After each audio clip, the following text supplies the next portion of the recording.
2024, one of the greatest years for democracy in recorded history. 8 of the 10 most populous countries voted in national elections. The only 2 that didn't vote were China, which of course has no system of allowing the people to choose their leaders, and Brazil, because Brazil had had their national election before 2024. Everybody went to the polls. Preliminary results from the world's largest election. In India, after the country's mammoth elections. And the largest democratic exercise in the world. Surprise election result. The people of India have given a verdict that will be remembered for a very long time in Indian politics. And spectacular win.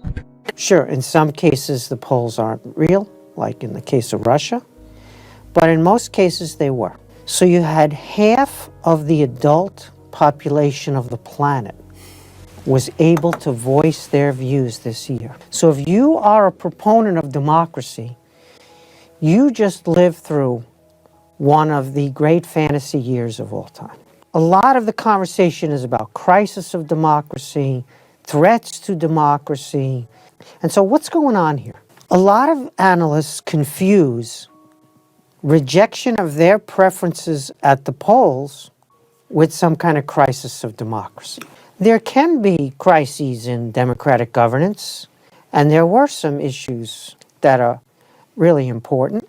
We could look at Venezuela and how the election was won by the opposition, but the regime in power falsified it and refused to admit, even though the opposition proved with the numbers that they had won.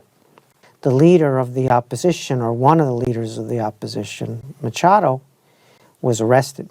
It was a great year for democracy, and the democratic erosion, backsliding narrative took a beating. The other people who took a beating were incumbents.